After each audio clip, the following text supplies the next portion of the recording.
Kita mulai teman-teman sekalian dengan berharap Allah berkahi. Kalau rumah tangga itu di dalam Islam adalah ajang pahala yang paling besar. Kata ulama, tidak ada dalam Islam ibadah yang umurnya dan panen pahalanya sebesar rumah tangga. Karena mulai akad nikah sampai cucu turun-temurun semuanya pahala. Mulai akad nikah kita sudah naik di atas sebuah bahtera. Bahtera ini namanya rumah tangga.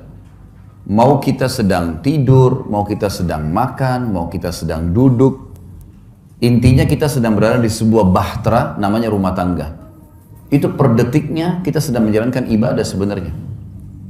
Karena rumah tangga sendiri itu ibadah, perintah dalam agama. Dan saya akan masuk ke kiat yang pertama, mempertahankan rumah tangga adalah rumah tanggamu adalah ibadahmu. Maka ikhlaskan niatmu karena Allah. Itu yang paling pertama memang. Teman-teman sekalian, ikhlaskan niat. Menikah itu jangan karena disuruh oleh orang tua. Jangan menikah karena terdesak. Jangan menikah hanya karena suka. Jangan menikah karena semua teman-teman sudah menikah, tinggal kita sendirian. Semua ini teman-teman harus dibuang jauh-jauh. Kalau Anda di sini yang hadir sudah menikah dan dulu salah satu penyebab nikahnya karena 4 hal atau 5 hal tadi yang saya sebutkan itu, maka detik ini diubah niatnya. Karena kalau orang niatnya hanya karena disuruh oleh orang tua, niatnya hanya karena teman-teman sudah terlanjur nikah, sudah terlanjur ada rasa suka, ya, atau semua teman-teman sudah menikah sementara kita belum, akhirnya terdesak harus menikah. Ini semua tidak dinilai ibadah. Memang harus diniatkan, saya menikah karena perintah Allah dan Rasulnya. Sebagaimana kalau saya sholat karena perintah Allah dan Rasulnya. Sebagaimana kalau saya puasa Ramadan karena perintah Allah dan Rasulnya. Saya haji dan umrah karena perintah Allah dan Rasulnya. Coba bayangkan kalau ada orang pergi haji, tujuannya dari awal niatnya adalah belanja. Misal, nanti kalau saya di Mekah saya mau belanja ini, saya mau belanja itu. Kalau saya di Madinah mau beli ini dan seterusnya. Dicampur baur antara niat ibadahnya sama niat belanjanya. Bahkan ada orang karena niatnya belanja, pada saat umroh buru-buru mau selesaikan. Gak dinikmati tawafnya, gak dinikmati sa'inya, gak dinikmati zikirnya, doanya, buru-buru. Bagaimana selesai, masuk pasar belanja. Beda dengan orang dasarnya niatnya ibadah. Orang kalau niat ibadah Bapak Ibu sekalian, maka semua jadi mudah. Saya kasih contoh. Kalau ada orang pergi haji, niatnya ibadah, haji itu capek loh. Berangkat dari Jakarta saja misalnya ke Jeddah 9 jam. Belum masuk ke Mekah sejam 2 jam sampai di hotel. Belum kita harus tinggal di Mina, di kemah, jumrah, panas matahari, desak-desakan sama orang. Kemudian juga ada Muzdalifah, ada Arafah. Paket, capek sebenarnya, letih. Gitu kan? Setiap azan kita langsung ke masjid, walaupun jarak hotelnya jauh. Tapi subhanallah, orang kalau niatnya ibadah, pulang haji ditanya, Bapak Ibu yang sudah capek nih, sudah 40 hari di sana, 30 hari di sana, tanya mau haji lagi nggak? Pasti jawabannya mau. Kalau orang niat ibadah, dia mau lagi. Suka dukanya semua jadi mudah. Yang panasnya, yang makanannya kehabisan, yang hotelnya jauh, terlupakan semua. Yang antri panjang di imigrasi, dilupain semuanya. Karena niat ibadah itu berbeda. Orang kalau bangun sholat malam, dia niat memang ibadah karena mau berkomunikasi dengan Allah, mau beribadah kepada Allah, lain. Dengan orang yang hanya kebetulan pasangannya bangunin, supaya dia bangun sama-sama. Atau mungkin karena teman-temannya lagi kebetulan nginap, misalnya di satu tempat seperti ini, nginap, kemudian teman-temannya semua buat program bangun sholat malam, lalu dia ikut-ikutan. Beda sekali. Makanya harus diniatkan dari awal ibadah.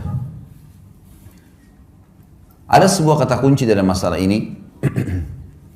Semua yang berhubungan dengan kita teman-teman sekalian di muka bumi ini, tanda kutip ya, tanda kutip, adalah boneka-boneka yang sedang Allah titipkan.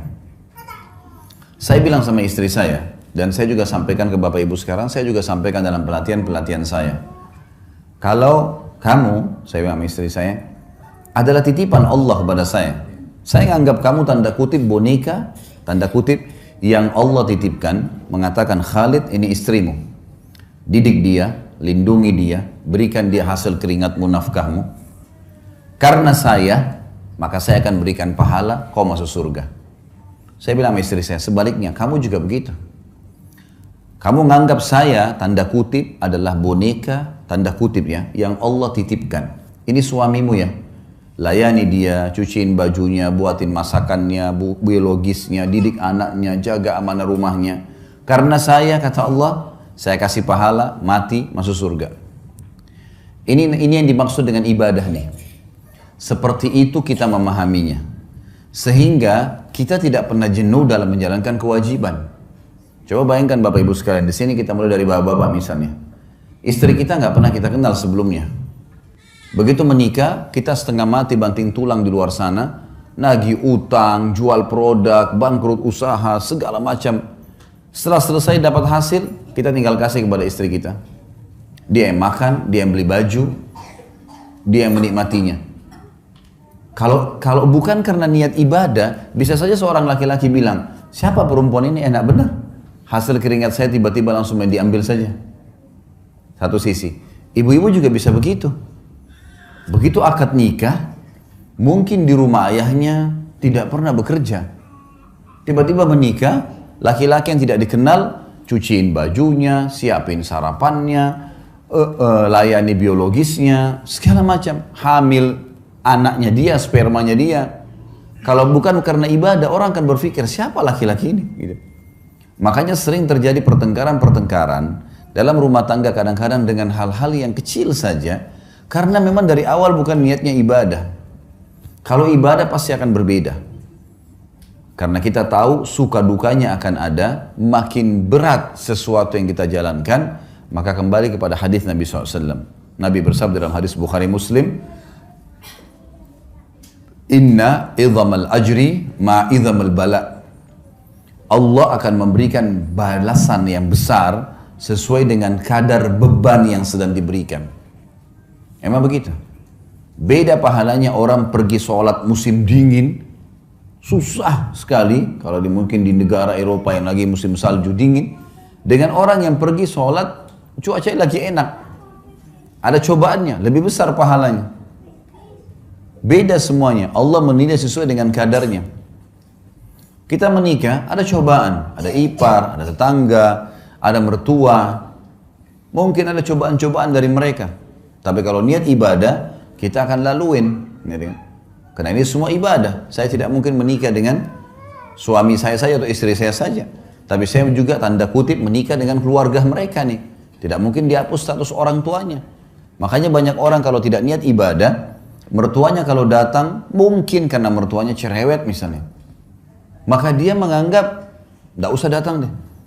Bahkan tidak mau ikut sama suaminya atau sama istrinya, kalau mengunjungin mertua. Bagaimana caranya kita hapus status mertua itu? Status orang tua dari pasangan kita? Nggak mungkin. Bagaimana caranya kita hapus status saudaranya yang merupakan ipar kita? Selamanya itu status nggak bisa dihapus. Tidak ada mantan orang tua, tidak ada mantan saudara, gitu kan? Maka ada orang yang tidak bisa menerima ini hanya karena cobaan-cobaan yang ringan. Permasalahannya karena dia tidak jadikan ibadah. Mertua cerewet, ya sudah, konsekuensinya. Cobaan sedang ada, sederhana dalam Islam. Sabar, terima sabar. Layani apa yang kita mampu, niatkan ibadah. Jadi mudah semua kalau ibadah itu. Yang kita dicerewetin segala, ya sudah, kita tenang aja. Ada yang kita perlu jawab, kalau enggak usah. Sabar itu adalah menerima takdir Allah. Kita bangun pagi, flu. Sabar, gimana caranya? Terima dulu flu itu sebagai takdir Allah, lalu kemudian ikhtiar, cari jalan keluar. Nah itu sabar. Berarti kita bukan berarti tidak sabar kalau kita malah ikhtiar. Kita menerima keadaan, kita nasihatin, coba kita layanin, bersabar. Allah maha melihat kok. Niatin ibadah ini penting sekali. Kalau sudah diniatin ibadah, semua akan mudah kita laluin. Semua akan mudah kita jalani. Kalau namanya ibadah Bapak Ibu sekalian, pasti akan ada gangguan-gangguan. Karena syaitan musuh kita tidak mau ibadah itu berjalan. Pasti akan digoda. Ingat sabda Nabi SAW dalam hadis sahih, iblis Pemimpin syaitan memiliki singgasana di lautan. Memiliki singgasana di lautan. Setiap hari anak cucunya melapor. Saya baru membuat orang bertengkar, saya baru membuat orang berzina, saya baru membuat orang minum khamr dan seterusnya. Sama iblis dianggap biasa. Sampai datang anak cucunya yang mengatakan saya baru menceraikan suami istri. Kalimat ini membuat apa? Iblis mengambil cucunya tadi yang melapor menceraikan suami istri, didudukkan di sebelah singgasananya, diberhentiin tugas. Artinya ini prestasi tertinggi. Sampai ulama mengatakan, kalau di luar rumah kita digoda dengan 10 syaitan, maka dalam rumah bisa 1000 syaitan. Bisa saja, mungkin karena istri terlambat buatin minuman, sudah cukup si suami marah, meninggalkan rumah dan tidak ngomong 2 hari. Bisa saja, suami lupa memberikan pesanannya istri, sudah cukup untuk bertengkar, 2 hari nggak ngomong, bahkan sudah bisa mengucapkan kalimat cerai. Godaan syaitan besar, karena ini ibadah. Kita kalau mau bangun sholat malam digoda sama syaitan, kau masih ngantuk, kau masih begini, kau masih begitu, gitu kan. Ya kita harus bisa melawan itu. Karena syaitan hanya seorang marketing yang menawarkan produk dia, yaitu tinggalkan ibadah. Itu produknya, bagaimana dia bisikkan segala macam hal supaya kita tidak melakukannya. Ini yang pertama teman-teman sekalian. Jadi kita harus menjadikan rumah tangga kita adalah ibadah. Maka ikhlaskan niat karena Allah.